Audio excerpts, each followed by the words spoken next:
It is, it's your boy Dutch the Damon, and you now watching Damon Time with Dutch. On today's episode of Prison Stories Uncut, we over East Baltimore in that Maryland Penitentiary with it, man. Now, this situation took place over 20 some odd years ago. As usual, they had me down there trapped in that Maryland Penitentiary. This time I had moved from the blocks to the dorms. I was in the dorm, and I was hanging out with one of my buddies, good brother, named Lil Kid from over west, right? He used to keep another brother around him, light-skinned brother. So one day, we all chilling, all three of us, right? He looking at me, and he just asked me like, yo, you used to be around Harvard Road? So I'm like, yeah, my father around that. Then he punched me in my arm, like, I knew that was you, yo. Whole time, this my man from when I was little. My boy Wendell. As soon as he said his name, I was like, yo, that's crazy. Cause I hadn't seen Del since I was like 11 years old. And here we are meeting up again in the Maryland Penitentiary. But anyway, so once we finds out who each other is, we almost like cousins in that motherfucker, right? Because he really from my fatherhood. He really from J30, around that area. I remember back in the day, if you really from around there, then you know 30th and Jennifer Street, that little area right there, 30th Street, they used to claim SPA, Street Pirate Association. I mean, y'all remember that? Back in the day shit. But I used to come around there on the weekends, you feel me? I was from the projects, but I used to come around off the road. I'm from Highland Ridge Projects. You feel me? See, I got it tatted. There go the Ridge. Hollander. Don't play with it. But anyway, I used to come around off the road. My father house on the weekends. And I used to love going up on that basketball court they had around there. It's packed. It was nice up there. And I just knew I was nice. And I used to get picked to play with the big boys. So yeah, I used to love hooping around there. But when I used to come around there, I used to play with Wendell and them. They was way off more off the porch than me. I wasn't on the porch at all. They was off that motherfucker. They was already hustling on them little cruddy back blocks.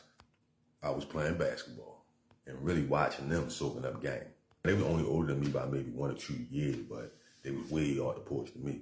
They knew the different type of drugs and all that shit already at that age. All I knew was drugs. Couldn't tell you the difference. So me and Slim, we get to walk around the yard, chopping it up, right? Around that big yard.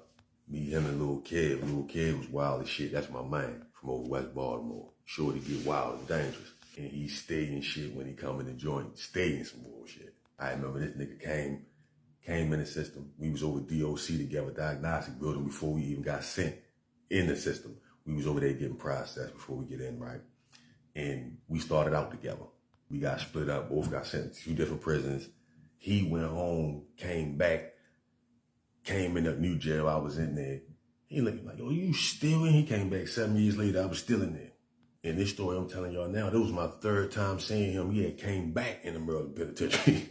We was in the pen this time. That little shorty state book, man. But yeah, that's my guy too, Lil Kid. So all 3 of us, we walk around the yard chopping it up. Then Dell get to telling me about his baby mother. He goes to explaining how he had lost his baby mother. And he had custody of the kids.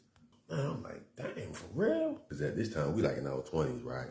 I'm just thinking to myself, like, damn, I couldn't imagine trying to raise my son up without my baby mother, yo. Like, if I had you, I would, but wow. I think he had like 2 kids.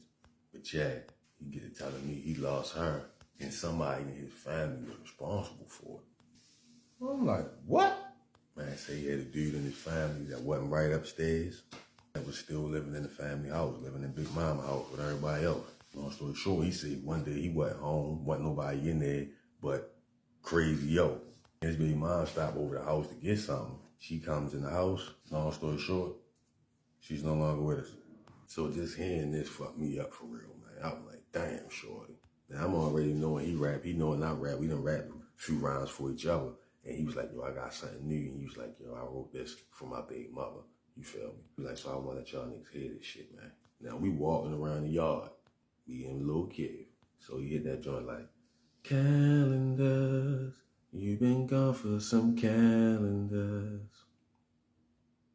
Calendars, you've been gone for some calendars.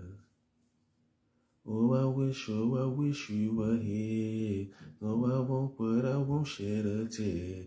Calendars, you've been gone for some calendars. Man, when he hit that joint, that was our shit, man.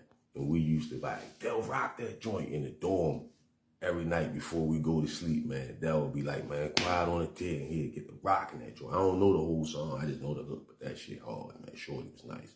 I can't sing word shit, but he used to have the vocals with it and everything. He had wrote that for his baby mother, y'all. But long story short, good brother Dell, man, rest in peace. Brother went home, had some time, ended up getting deleted out there in the Baltimore streets, man. So I want to say rest in peace to his baby mother, and rest in peace to the good brother Dell, man. Part 2 on the way.